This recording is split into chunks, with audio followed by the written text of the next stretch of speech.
through a fog-covered mountain, one slow step at a time. No applause, no support, no one watching your effort.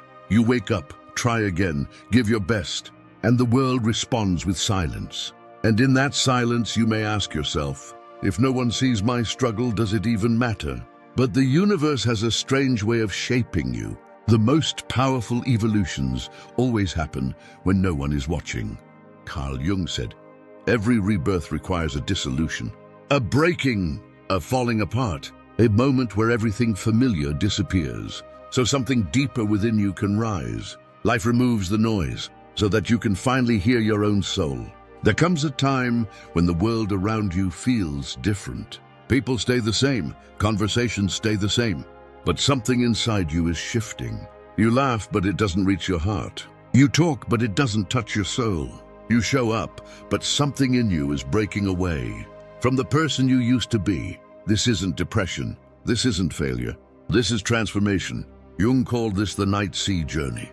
A dark, silent descent into yourself. The place where your old self dissolves, so a new one can be born. And the first lesson of this journey is loneliness. Loneliness isn't an empty room. It's an inner disconnection, a moment where the life you built no longer fits the person you're becoming. You still function, you still talk, but you know you're shedding an old skin. Most people panic in this stage. They run into distractions, relationships, noise, anything to avoid the silence. But the ones who grow are the ones who stay, because loneliness is not an enemy. Loneliness is a mirror. It shows you the truth you've been avoiding. It shows you the parts of yourself you've abandoned. It shows you who you really are when no one is watching. I once knew a woman who lost everything at once. Her marriage, her home, her routine. Her life went silent. At first she tried to fill the emptiness with noise, but eventually she learned to simply sit with herself, to breathe, to journal, to make dinner for herself as if she was someone she loved. Months later, she said something beautiful. Silence is not loneliness. Silence is where I finally met myself. That is the moment Jung meant when he said the self appears in solitude. When you stop searching outside and start returning inside. And then comes another truth. What hurts us is not being alone. What hurts is expecting someone else to heal the loneliness inside us. We wait for a message, for a call, for a voice to reassure us. We depend on others to tell us we matter. But that dependence binds us to an unstable foundation. Real freedom begins the moment you whisper, "I'm here for me." When you can put your hand on your own heart and say, "I won't abandon myself again." You step into emotional independence. Not isolation, but self-respect. You still love, you still connect, but you don't collapse when someone goes silent. You don't lose your worth when someone pulls away. Your emotions stop being controlled by someone else's presence. And as you begin to stand on your own, life gives you the next test. Complaining. Complaining feels harmless, but it is the language of the powerless self.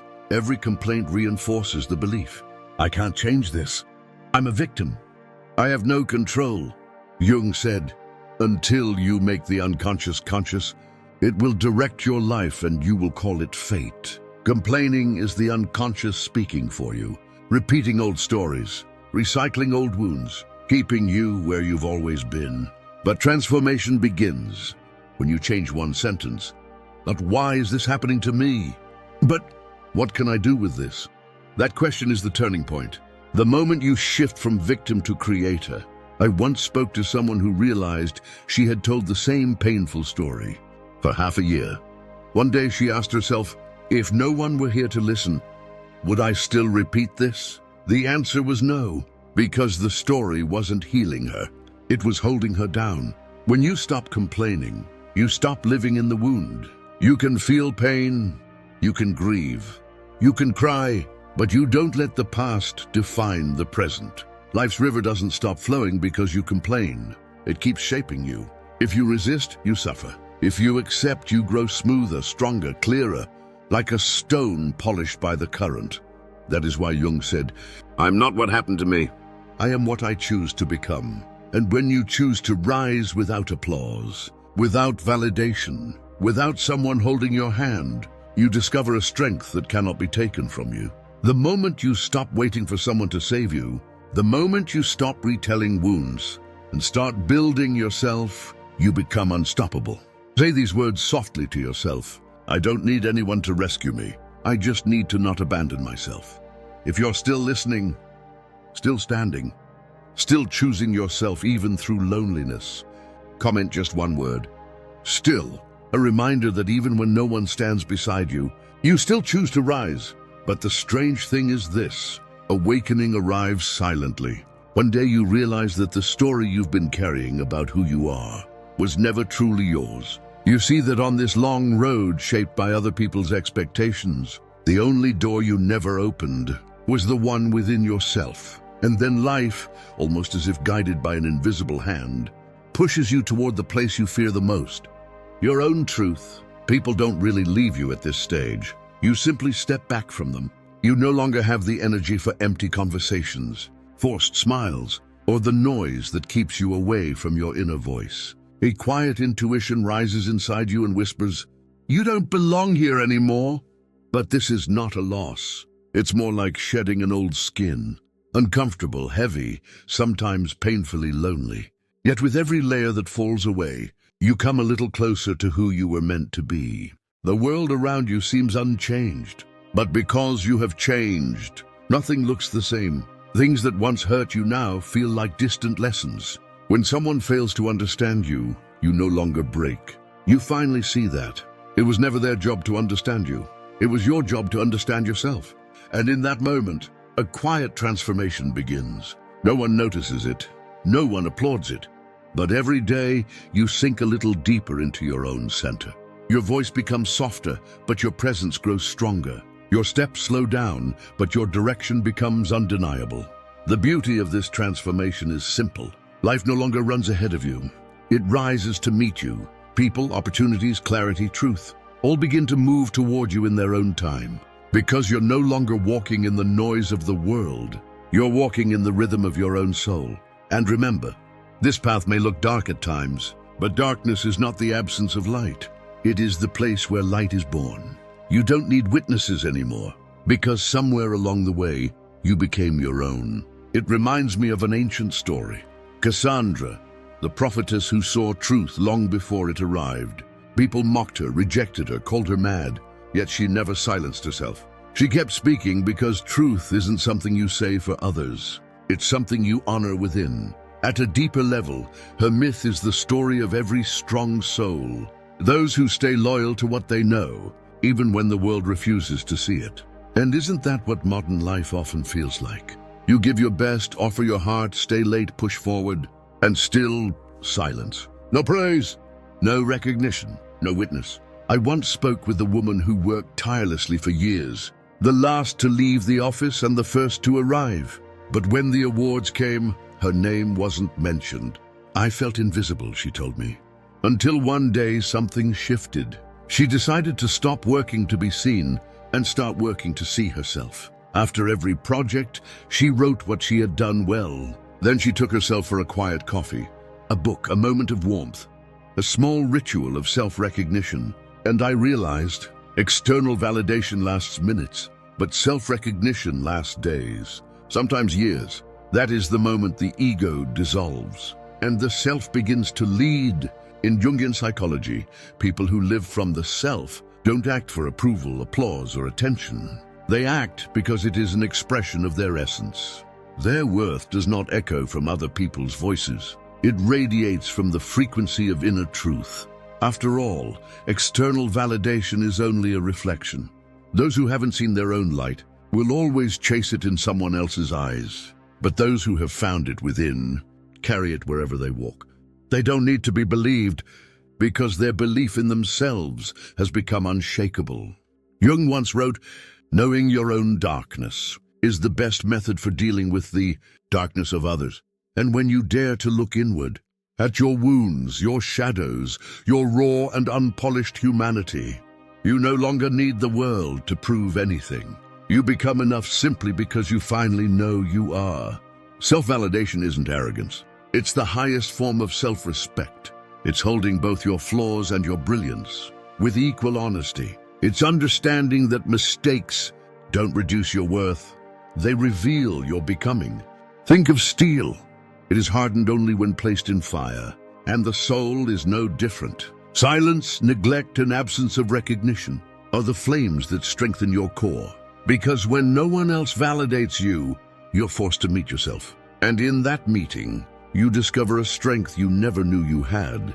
And then something quiet happens. You begin to glow from within. People feel it, that steady, grounded presence.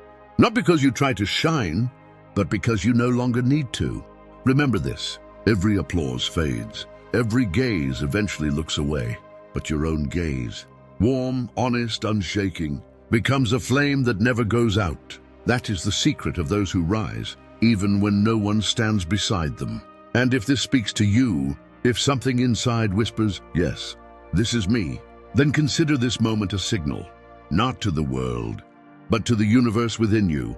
You are ready to become your own source of light.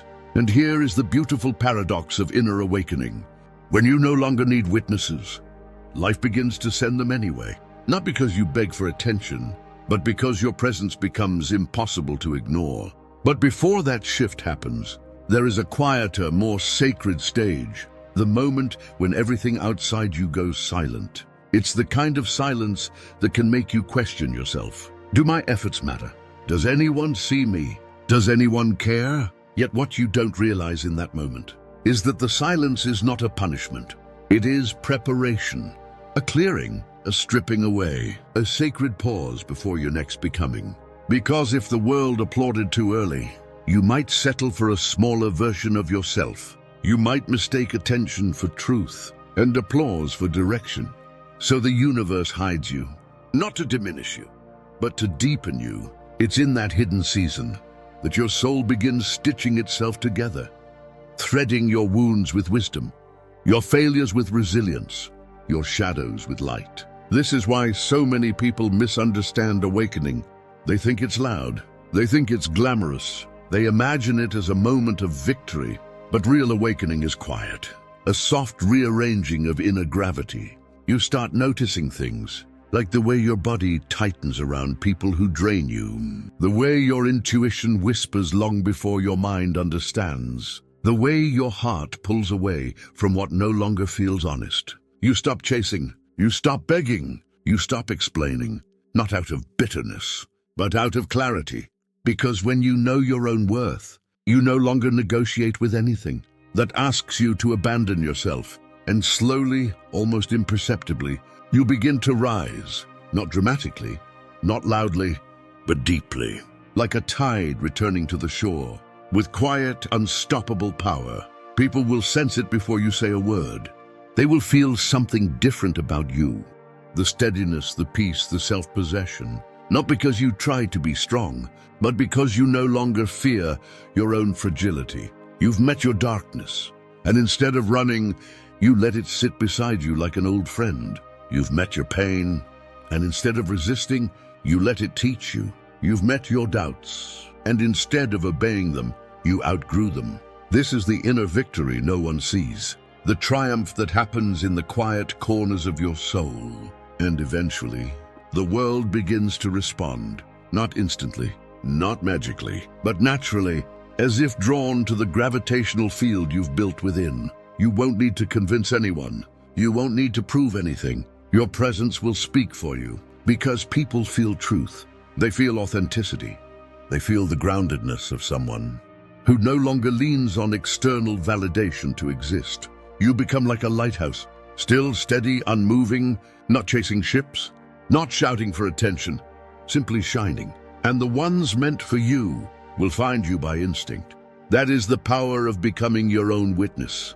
You stop begging to be seen, and you start being recognized naturally. So if you're in a season of silence, if nobody understands you, if nobody claps, if nobody acknowledges your effort, don't hide from it.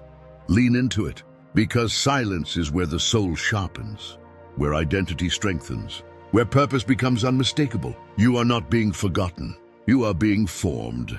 And when you emerge, not even you will recognize the depth of the strength you've built in the dark. But something interesting happens when you stop moving from fear and start moving from awareness. Life begins to respond differently. The same situations that once drained you suddenly lose their power. The same people who once confused you become transparent, almost predictable. And you start to see a quiet truth. Most noise in your life was never coming from the world. It was coming from the parts of you that were afraid to be alone. When that fear dissolves, you develop a new kind of stillness, not the stillness of someone who has given up, but the stillness of someone who finally understands their own depth. You no longer chase validation, affection, or belonging, because you realize that anything you have to chase is already walking away from you. Real alignment doesn't demand effort. It reveals itself when you stop forcing what was never meant to stay. And slowly, something shifts. You begin attracting people who speak the same inner language as you.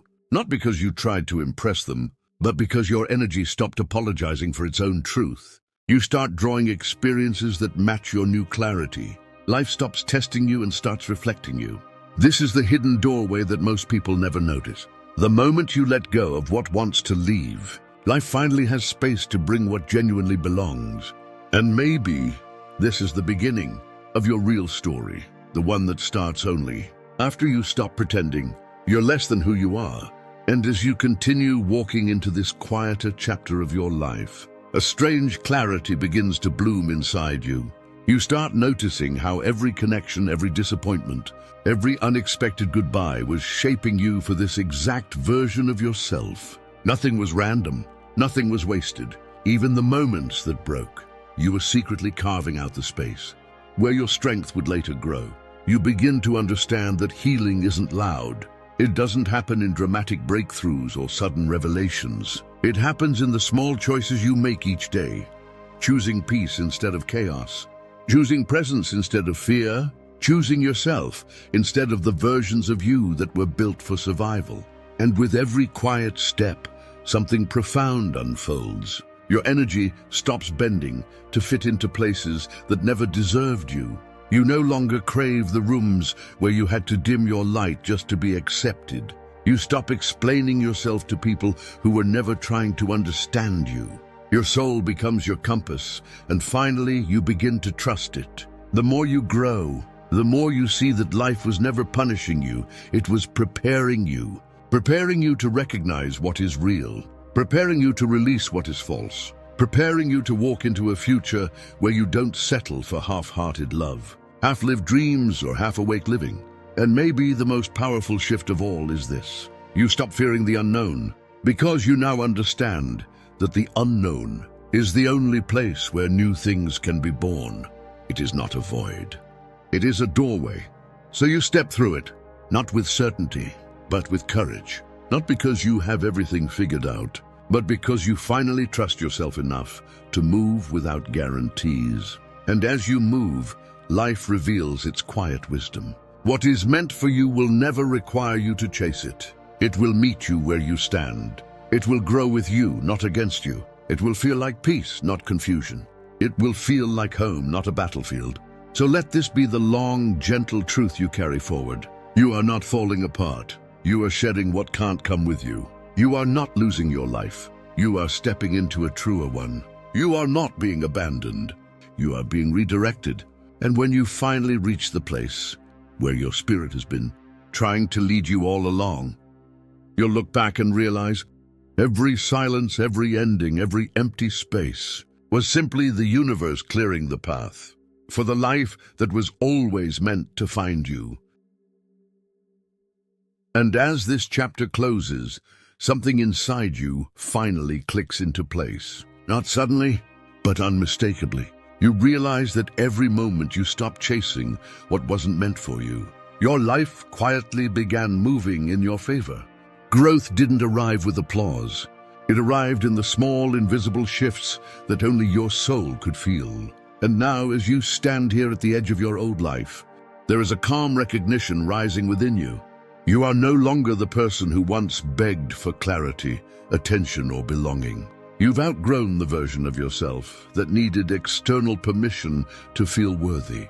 You've stepped into the kind of strength that cannot be taken away, the strength that comes from finally understanding your own value. This is the moment when the story changes. Not because everything suddenly becomes easy, but because you become unshakable. You no longer panic when people leave.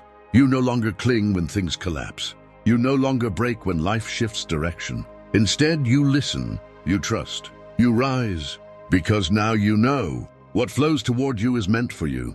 What resists you is teaching you, and what leaves you is clearing space for something you were always meant to receive. So let this be the truth you carry into your next chapter. The truth most people never realize until it's too late. Your life doesn't transform when you chase what's running from you. It transforms when you finally decide to turn inward, to reclaim your energy, to choose peace over urgency, alignment over attachment, and purpose over fear. And as you walk forward, one step at a time, something remarkable happens. Life begins to meet you at the level of your new awareness. The people who enter feel different. The opportunities feel aligned. The path feels clearer, not because fate suddenly changed, but because you did. So take a breath, honor how far you've come, and remember this: not everything is meant to stay. Not everything is meant to follow, but everything you lose is replaced by something truer, stronger, wiser, more aligned with who you are becoming. This isn't the end of your story. It's the turning point, the moment everything begins to shift in your favor. Simply because you finally stopped chasing what was never meant to be yours.